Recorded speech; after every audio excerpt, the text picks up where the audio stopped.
welcome back to Oversteer Auto Reviews. Today I'm here at Mercedes-Benz of Seattle to review this brand new 2020 Mercedes-Benz C63S Cabriolet. Let's break this car down and complete a review. Moving on to the front of the C63 AMG S, and you can definitely tell that this is an AMG and something sinister is underneath this vehicle's hood. Right up front you can see this piano black grille, which does host our Mercedes-Benz Star. If this vehicle did have the adaptive cruise control option, then the cruise control sensor would sit right inside there. On the lower portion of the bumper, we also have piano black inserts, which do feed the intercoolers as well to feed the turbos, which this car has two of. In addition to that, this has a completely different bumper, which does feed the wind fenders as well. This vehicle also has the upgraded lighting package, which gives us adaptive headlamps and these LED light strips. Now underneath the hood you will see the 4-liter twin turbocharged V8 engine made by Mercedes-Benz AMG in Germany. This specific engine was made by Carib. Here you can see in the front we have these two inlets. You might be wondering where those go to. These take the air from the grille, which go in through here, are channeled through these ducts, and right here you can see both of the turbos. We have one on each side and they're placed in the center in between the block where each of the 4 cylinders are. This engine produces 503 horsepower and 516 foot-pounds of torque. Those numbers will get you to 60 with the 9-speed automatic transmission and rear-wheel drive drivetrain in just 3.7 seconds. Moving on to the side portion of the AMG C63S, and you can see these absolutely stunning AMG black forged matte finished cross-spoke wheels. In the front we have 19 by 255 wheels, and in the rear we have 20 by 285 wheels. These wheels are not just for show. In fact, these tires have a speed rating of up to 186 miles an hour. This really shows that this car was designed around the Autobahn and Nürburgring, where its home country is. These fenders are not just your regular C300 fenders. In fact, these are 3 inches wider on each side to allow the accommodation for these wider, grippier, and better looking tires. In addition to that, we have the optioned disc brakes, which are slotted and drilled with the AMG rad calipers. Moving on to the fender as well, we have this chrome V8 bi-turbo badge odd to the AMG engine, which is underneath that beautiful hood. On this side, we also have these piano black side skirts and these piano black mirrors as well. Oh yeah, these wheels do not come cheap at all. In fact, these wheels add an additional $2,100 to the base price of this car. I mean, if you can afford the car, you can probably afford the wheels, but if you don't like them or you just don't want to pay $2,100 extra dollars, then you can skip them over and just get the basic AMG wheels. Now I've got to say that these black gloss mirrors look absolutely stunning on the polar white paint of this car. This vehicle does have keyless entry, and there's something really nice about it. So I stick my hand in, I've unlocked the car. Now the door handle illuminates to greet me, tells me to open the door. This is going to be especially helpful when you're parked somewhere that's dark. Another thing is when I do open the door, the seat belt handle should come out, but I think once I close the door, because it'll think I'm sitting, it pops out for ease of access onto the driver's side. It's on the passenger side as well. Now moving on to what is the thing that you are all probably waiting for, and that is the convertible top. See, currently the top is down, so I will apply pressure to the brake, and here we have a silver button which we can use. Since the top is down, I'll just push it down. My foot is still on the brake. One thing I don't like about this process is that I have to keep my foot on the brake at all times and also have my finger on the button completely while this thing does come up. It's up now. I'm waiting for the lid to close. It's done. Now it beeps at me very beautifully. And that's the same process to put the top down, except I push the button upwards.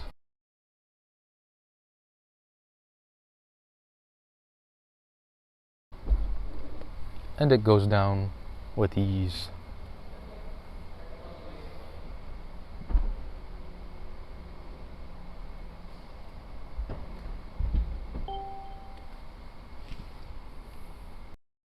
At the rear, I believe it is the best looking part of the car besides the side silhouette.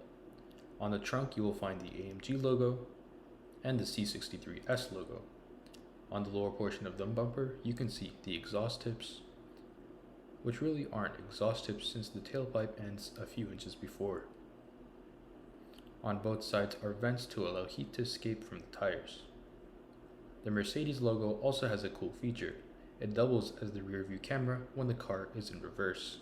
Overall, a really beautiful looking rear end design for any car of that matter. Moving on to the rear seats, let me show you how to get in. First, I open the passenger door. I then climb in here. I grab this latch, I pull it, it's manual up until a point where the motor engages, and then it's all automatic from there. A bit slow though. Right, now it's open and I will find the best way to climb inside the car. Get in like that, stand up kind of, sit down. Then I will scarily put the seat back into its place, all automatic when putting it back.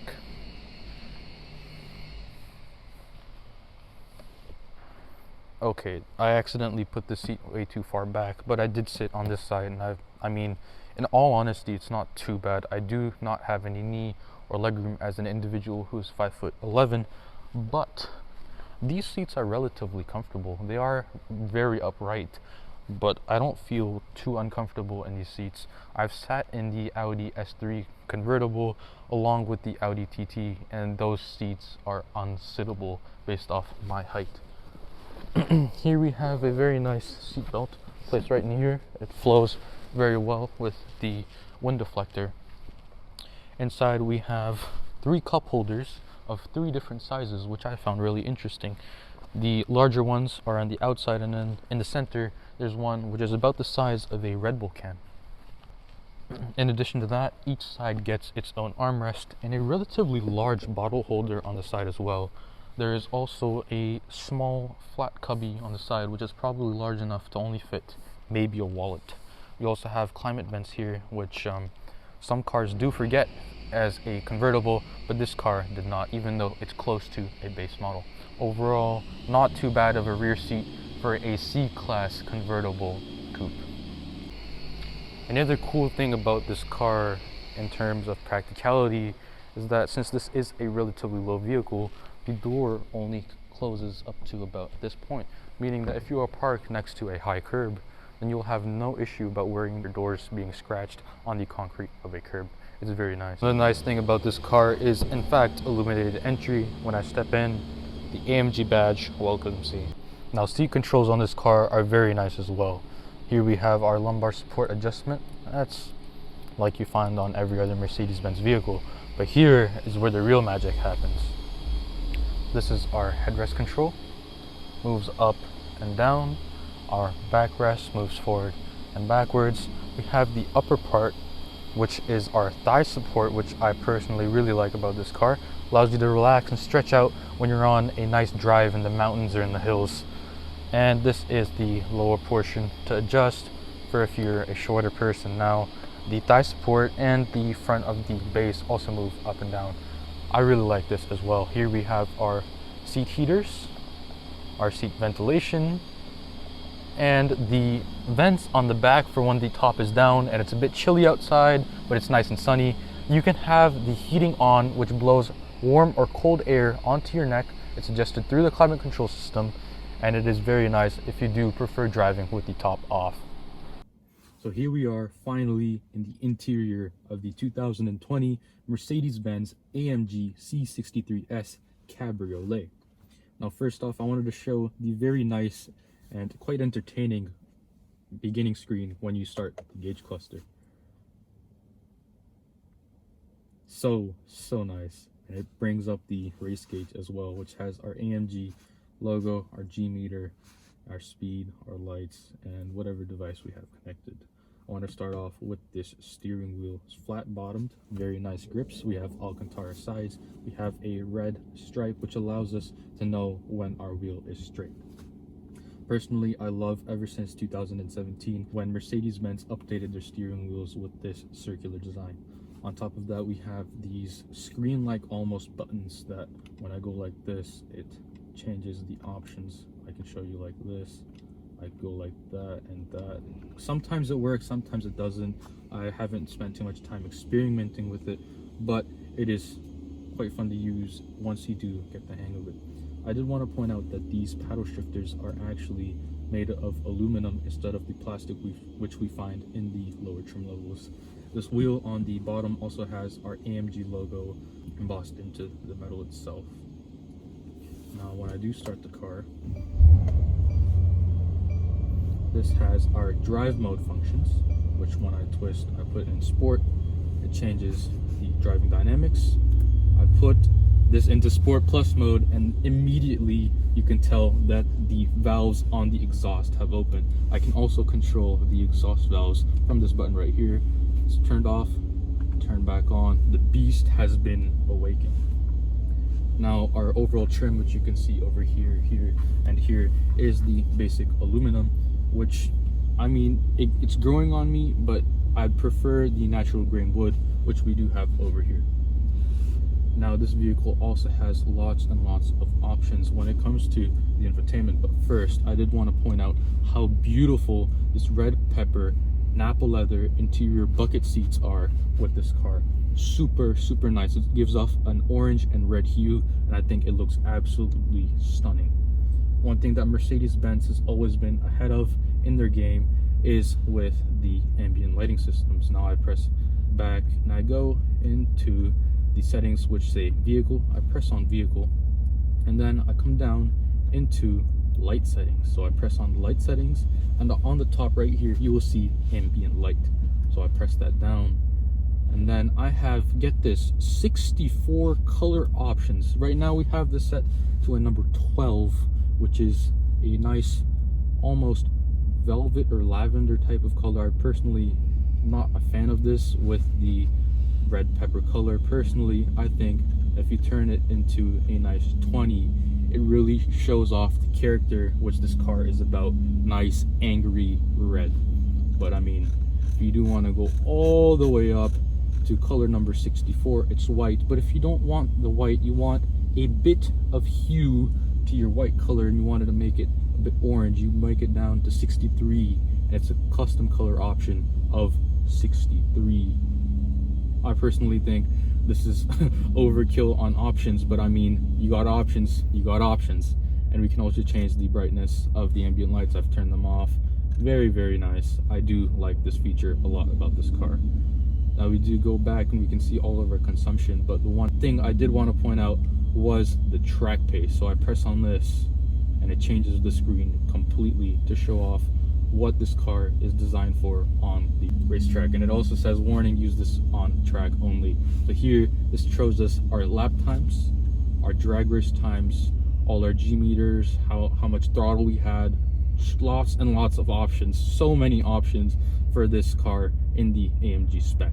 Now I do want to go back, since this says to only keep it when it is on the track, but I gotta say it's very nice. Let me turn the vehicle off so I don't run out of gas, since this is quite the gas guzzler.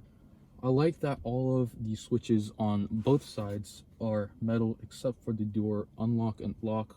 I mean, it's kind of weird since you're gonna press those buttons the most, but oh well. This vehicle also has the upgraded speaker system, which is from Burmeister, and I've got to say these speakers are very nice. Super clear. They handle bass extremely well. I didn't sense any peaking whatsoever, and I will show them to you a bit later. So on the left side we also have the button for the belts. I push the buttons and the belts come up here. Ease of access, I can just go around and they'll click in like so. Nice, unclick. Oh well, I don't want this thing. We'll also have a nice clock. Here we have AMG written into the natural grain wood. I open it up. 2 cup holders and a place for you to stick in your charging port. This is a 700 milliliter water bottle. Fits in very snugly. It will move, especially during hard accelerations, but oh well. You have 2 of them. Use them. Now this thing here is also a pad which I can use to move like this. It's quite nice, has very nice haptic feedback as well. There's a column to change that as well. And on the left we have our traction control off button, which I do not want to mess with. We also have our suspension button, which also let us adjust our drive modes from this. We also have the manual button, which lets us adjust what we want to do, how we want to do it. Now we have it on individual, and if I press down, I can make it. There's so many different configurations. I have slippery, individual, comfort, sport, sports plus, and race mode. Very good. We also have a very nice German clock in here, luxurious. It spices up the car, and I've got to say it looks very nice. It's also lit ambiently. We also have our many climate control options. We also have which way we want the air to blow on us, all of the stuff, all very nice. We also have a fully leather wrapped dashboard with red stitching as well. Overall, Mercedes-Benz definitely outdid themselves when coming into here.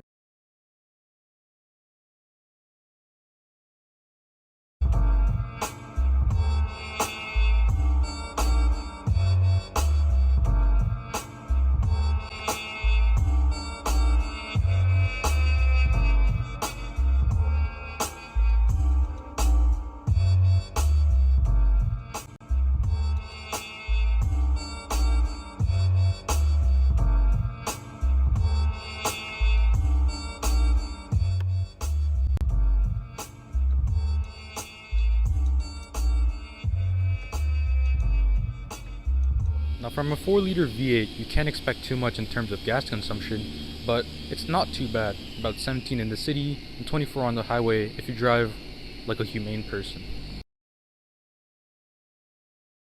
Driving the AMG, starting off with acceleration.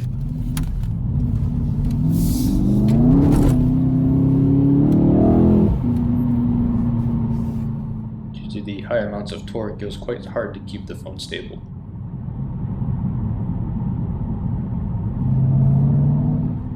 You can tell that even in slight amounts of throttle pushing, it does want to let loose. Waiting for the Corolla in front so we can get a proper acceleration.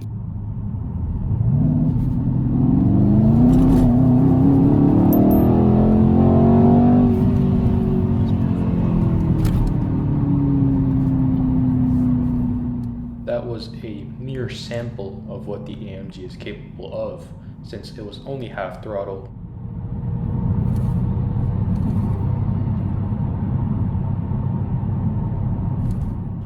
Thing you notice straight out the bat while driving in the car is that the suspension is extremely stiff. It's nothing that you'd want to drive on harsh road conditions or even in the city.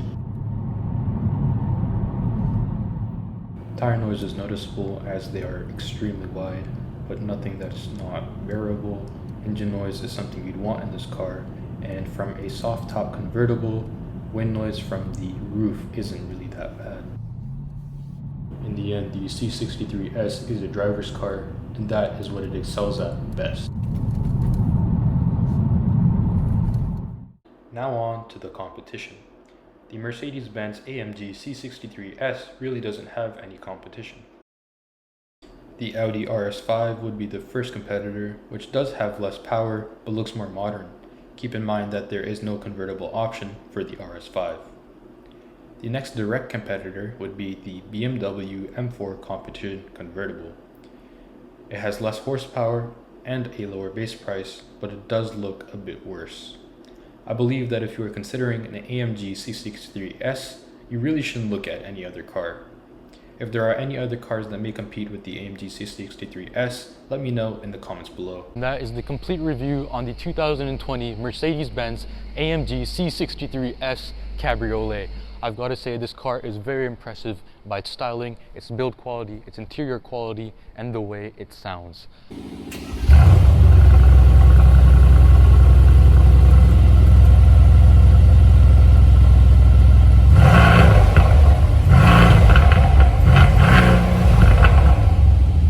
I believe this car is an absolute steal because it's currently selling for just around $89,997. This vehicle has about $10,000 in options and was originally $92,095. This vehicle does have a base price of just about $84,000, but this car does have some goodies on it which take it to the extra level in terms of styling. For example, you could take away the wheels, but those get rid of the character of this car. I believe that currently it's sitting around $89,000. That is the perfect price for this vehicle. If you are in the market for this car or any other car that is a Mercedes-Benz vehicle in the greater Seattle area, let me know and contact Michael Zheng. He is the one that is responsible for allowing me to make this video. Special thanks to him. Thank you all for watching and keep driving.